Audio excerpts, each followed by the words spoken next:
একবার ভাবুন তো, আপনার অ্যাকোয়ারিয়ামে এমন একটা মাছ আছে যা লক্ষ লক্ষ বছর ধরে পৃথিবীতে টিকে আছে। এই জীবন্ত জীবাশ্মগুলোর আকর্ষণ এড়ানো কিন্তু বেশ কঠিন, কিন্তু সেই আকর্ষণ আর বাস্তবতার মধ্যে মিল কতটা?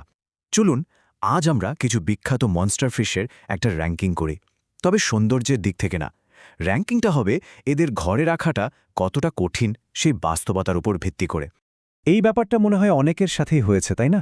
দোকানে গেছেন আর হঠাৎ চোখে পড়ল একটা ডাইনোসর ভিশির। ওর ওই আদিম চেহারাটা মনে হবে যেন সময়ের উপর থেকে কোনো প্রাণী সরাসরি আপনার দিকে তাকিয়ে আছে, আর ঠিক সেই মুহূর্তে সব যুক্তিবুদ্ধি যেন হাওয়া। তো চলুন প্রথমে সেই স্বপ্নটা নিয়ে কথা বলি, যেখানে সব কিছু একদম পারফেক্ট। মানে এমন একটা মাছ যা দেখতে একেবারে অবিশ্বাস্য, কিন্তু পোষাটা আবার সারপ্রাইজিংলি সোজা। আর এই জায়গাতেই ডাইনোসর বিশির ও একাই একটা স্ট্যান্ডার্ড সেট করে দেয়। এর আকর্ষণটা আসলে দুই দিক থেকে। একদিকে আছে এর 400 মিলিয়ন বছরের পুরনো সব বৈশিষ্ট্য। ভাবা যায় লোব ফেন, যা দিয়ে ও ট্যাঙ্কের নিচে হেঁটে বেড়ায়, গায়ের বর্মের মতো শক্ত আঁশ, আর বাতাস থেকে সরাসরি শ্বাস নেওয়ার ক্ষমতা। এই ক্ষমতাটাই ওকে প্রায় অবিনশ্বর করে তুলেছে। আবার অন্যদিকে ও কিন্তু খুবই শান্ত, ট্যাঙ্কের নিচেই থাকতে পছন্দ করে, আর অন্য বড় শান্ত মাছের সাথে দিব্যি মানিয়ে নেয়। জলের কোয়ালিটি নিয়েও ওর খুব একটা বাজবিচার নেই। সোজা কথায়, যারা প্রথমবার নিজের অ্যাকোয়ারিয়ামে একটা জুরাসিক পার্ক ভাইব চান, তাদের জন্য ডাইনোসর বিশির হলো একদম এসটিআর লেভেলের চয়েস। আচ্ছা, এবার এমন কিছু মাছের দিকে এগোনো যাক যাদের দেখে প্রথম প্রথম মনে হতে পারে, আরে এদের পোষা তো বেশ সহজ। কিন্তু আসল গল্পটা অন্যরকম। এদের সাথে কিছু লুকানো চ্যালেঞ্জ আছে, যা আগে থেকে না জানলে কিন্তু বিপদ হতে পারে। এদের জন্য ভালো রিসার্চ আর প্রস্তুতি দুটোই লাগবে। এই হলো রোপফিশ। সাপের মতো দেখতে, বাতাস থেকে শ্বাস নেয়, আর স্বভাবটাও বেশ শান্ত।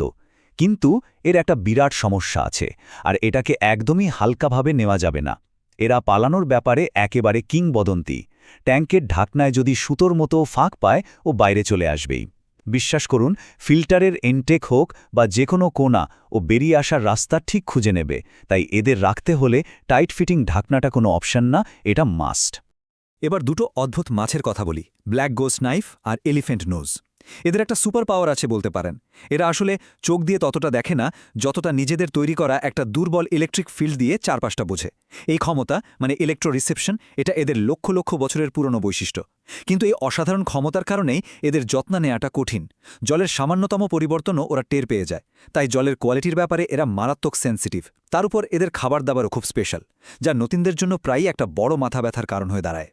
বফিন হল ওর পুরো বংশের এক এবং একমাত্র জীবিত সদস্য। একটা জলজন্ত জীবন্ত জীবাশ্ম, প্রায় অবিনশ্বর, বাতাস থেকে শ্বাস নেয়, সব মিলিয়ে অসাধারণ। কিন্তু অ্যাকোয়ারিয়ামে ও হল অন্য সব মাছের জন্য একটা সাক্ষাৎ দুঃস্বপ্ন। মারাত্মক অ্যাগ্রেসিভ। ট্যাঙ্কে থাকা অন্য যে কোনো মাছকেই ও শিকার হিসেবে দেখে, সাইজ যাই হোক না কেন। তাই পরিষ্কার কথা হলো, এদের রাখতে হলে শুধু এদের জন্যই একটা আলাদা সিকিউর ট্যাঙ্ক লাগবে, আর কোনো অপশন নেই। আচ্ছা, এতক্ষণ তো আমরা বিভিন্ন চ্যালেঞ্জ নিয়ে কথা বললাম, কিন্তু এবার আমরা এই আলোচনার সবচেয়ে জরুরি পয়েন্টে আসছি। প্রাগৈতিহাসিক মাছ পোষার ক্ষেত্রে সবচেয়ে বড় আর প্রায় সময়ই যেটা টপকানো যায় না, সেই চ্যালেঞ্জটা হলো এদের বিশাল বিশাল আকার। ফ্লোরিডা গার দিয়ে শুরু করা যাক। ওকে, মজা করে বলা হয় দৈত্যদের মধ্যে সবচেয়ে সহজ শিকার। ছোটবেলায় দেখতে বেশ নিরীহ লাগে, কিন্তু বড় হলে এটা প্রায় 24 ইঞ্চি, মানে 2 ফুট লম্বা হয়ে যায়। ভাবুন একবার, আপনার কিচেন টেবিলের প্রায় অর্ধেক। আর এই 2 ফুট লম্বা শিকারি মাছটাকে রাখার জন্য আপনার কমপক্ষে 150 গ্যালনের একটা ট্যাঙ্ক লাগবে। এটা কিন্তু আর 10টা সাধারণ অ্যাকোয়ারিয়ামের মতো না। এটা ঘরের মধ্যে প্রায় একটা ছোটখাটো ফার্নিচার বসানোর মতো ব্যাপার। বুঝতেই পারছেন, বিষয়টা মোটেই ছোটখাটো নয়। এটা তো গেল ফ্লোরিডা গার। এবার ভাবুন সিলভার অ্যারোয়ানার কথা। বড় হলে এটা 3 ফুটেরও বেশি লম্বা হতে পারে। চ্যালেঞ্জটা এবার আরও পরিষ্কার হচ্ছে, তাই না? আর এই 3 ফুট লম্বা সুপার অ্যাক্টিভ মাছটার জন্য 250 গ্যালনের থেকেও অনেক বড় একটা ট্যাঙ্ক দরকার। সত্যি কথা বলতে কি, বেশিরভাগ মানুষের বসার ঘরে এত বড় একটা জলের ট্যাঙ্ক রাখার মতো না জায়গা থাকে, না সামর্থ্য থাকে। আর এই কথাটা যে কি ভীষণ সত্যি, এটা দেখতেও খুব কষ্ট লাগে। অনেকেই দোকানে ওই ছোট্ট সুন্দর অ্যারোবানার বাচ্চাটা দেখে মুগ্ধ হয়ে কিনে আনেন, কিন্তু তারা যে কি অবিশ্বাস্য দ্রুততায় বিশাল হয়ে ওঠে, এই বাস্তবতাটা অনেকেই জানেন না। আর এর শেষটা মাছ আর মালিক দুজনের জন্যই খুব দুঃখের হয়। গ্র্যানুলেটেড ক্যাটফিশের বেলাতেও ঠিক একই গল্প।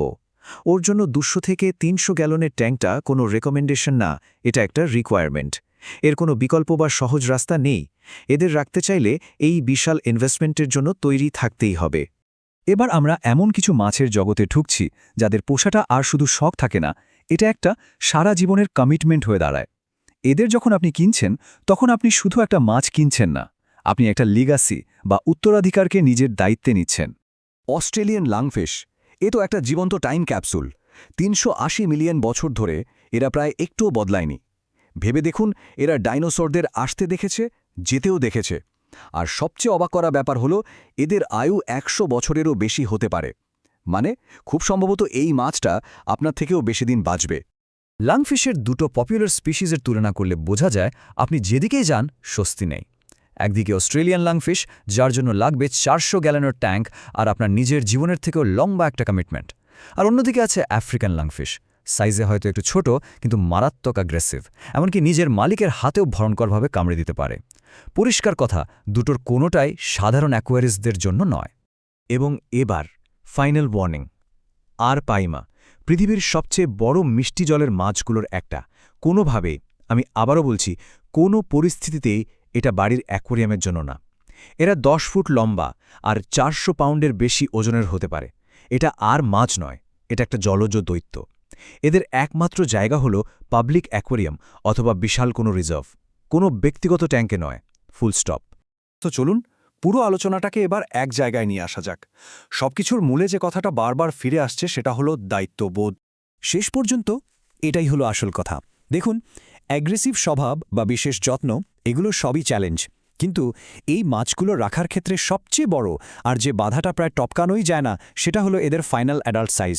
আর শুধু এই একটা কারণেই বেশিরভাগ শখের মাছ পালকের কাছে এদের পোষাটা একটা অসম্ভব স্বপ্নই থেকে যায়।